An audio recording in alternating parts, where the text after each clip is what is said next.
É um dia realmente histórico e, colegas deputados, vamos fazer de tudo, mesmo sendo uma emenda constitucional que exige um tempo maior de tramitação. Por exemplo, a votação é em 2 turnos, né? São 2 votações. Aprovarmos esta emenda o mais rápido possível. Creio que será a emenda aprovada com maior tranquilidade na história da Assembleia Legislativa. São muitas coisas que vêm à cabeça da gente. Por exemplo, a primeira entrevista que dei como liderança do movimento de pessoas com deficiência em 1980, voltando de São Paulo num tratamento de reabilitação, eu já tinha 15 de cadeira de roda. A primeira entrevista foi sobre o quê? Transporte coletivo, locomoção. Porque sem a locomoção, quem tem dificuldade em locomoção fica trancado em casa, fica amarrado, fica remoendo tristezas, angústias, esperanças e não se comunica com o restante da sociedade. O transporte, ele é fundamental para a inserção, a inclusão das pessoas com deficiência e dos idosos à sociedade. E alguém falava assim, mas a gratuidade é um privilégio. E eu respondi, privilégio não, é uma compensação pela dificuldade que as pessoas têm. Uma compensação. E a sociedade, ela arca com essa compensação. No caso aqui, eu não sei os detalhes, mas provavelmente o Estado vai subsidiar, né, o custo destas passagens. Quem é o Estado? É a sociedade capixaba. É o conjunto da sociedade que assume as pessoas com dificuldade de locomoção que a mesma sociedade produziu, ou por problemas de acidente, ou por problemas de doença, ou pela própria idade. Um reconhecimento àqueles e àquelas que durante sua vida inteira contribuíram para o desenvolvimento do país, do estado, do seu município. É mais do que justo, é mais do que lógico a sociedade arcar com esse direito previsto, como já dito aqui, pelas nossas presidentes, previsto no Estatuto do Idoso e previsto também nas leis nacionais e internacionais das pessoas com deficiência. Era uma barreira conquistar o direito à gratuidade entre as cidades do mesmo estado. Já havia o passe livre dentro da Grande Vitória, já havia o passe livre dentro dos municípios, em linhas municipais, já havia e já há o passe livre nas linhas interestaduais, e a lacuna que faltava está sendo hoje aqui coberta, resolvida, pela sensibilidade do governador Renato Casagrande,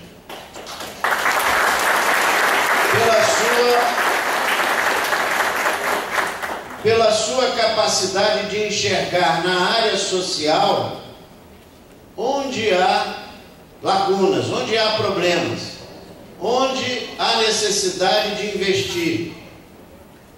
E felizmente o nosso estado tem recursos hoje. Passou por umas ameaças, passou por uns problemas, a perda de recursos oriundas do Fundak e da crise internacional que dificulta a arrecadação, porque nós somos uma plataforma de comércio exterior.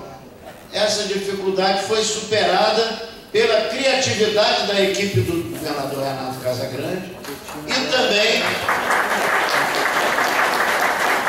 também pela vinda de novos recursos dos royalties e das participações especiais do petróleo e gás. Isso ajudou, né, a que o governador pudesse agora dizer: o governo banco, caros colegas deputados, quase deu quórum aqui para uma sessão. Governador, o primeiro projeto que eu me recordo, nesses 6 mandatos, eu já estou com a memória um tanto enfraquecida. Mas o primeiro projeto para passe livre de idosos intermunicipal que eu me recordo foi do deputado saudoso Otaviano de Carvalho. Havia dificuldades de interlocução com os empresários da área, mas principalmente não havia ainda a ideia do Estado subsidiar esse custo, porque não existe almoço de graça, né? A gratuidade ou é paga por quem paga a passagem, ou é paga pelo conjunto da sociedade por meio do Estado.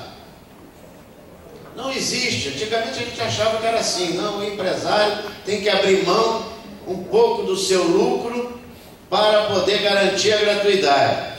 Não existe nada de graça. Árvore que produz dinheiro só em novela de gozação, né?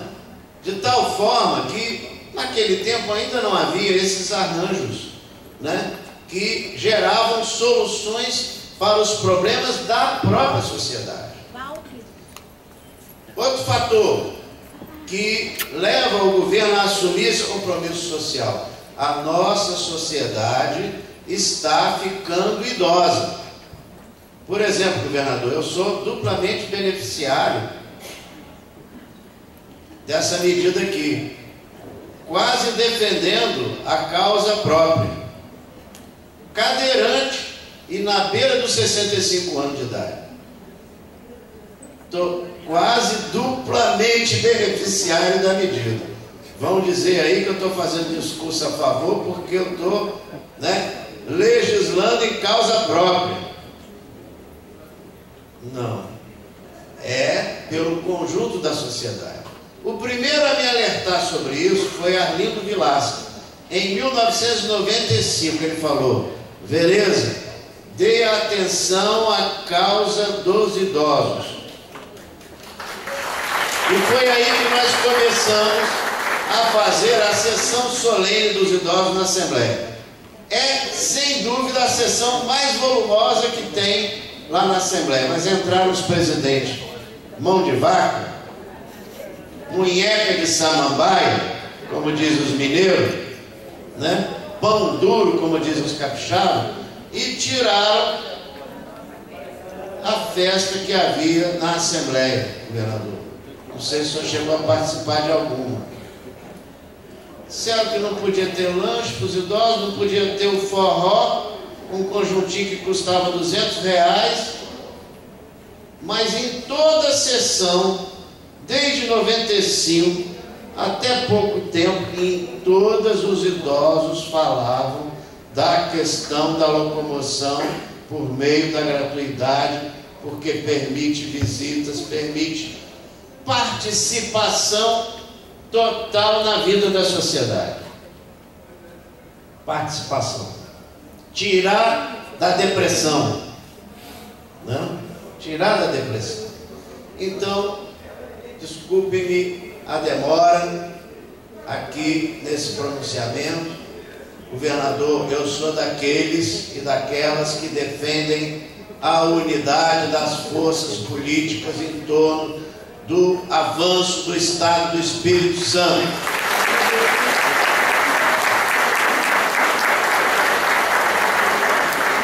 Como o meu partido ainda não tomou a decisão, eu posso falar isso aqui de peito aberto. Defendo a unidade. E quem não defende a unidade usa o discurso do processo de disputa disputa democrática, que é bom ter disputa, nem sempre.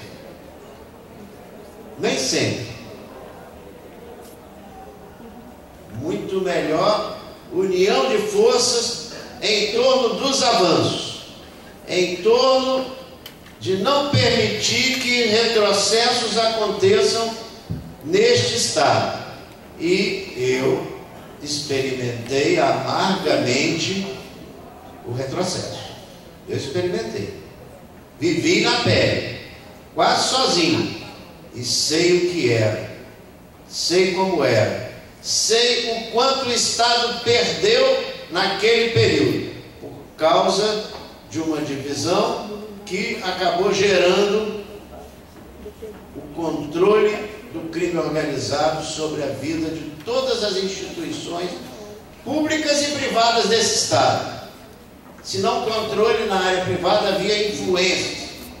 Então, governador, eu espero que daqui até o dia 5 de julho, na porta do cartório, se for o caso, a gente consiga unificar, consiga marchar juntos, para que o Estado do Espírito Santo tenha esse avanço aqui e outros ainda mais que há necessidade, especialmente na área social.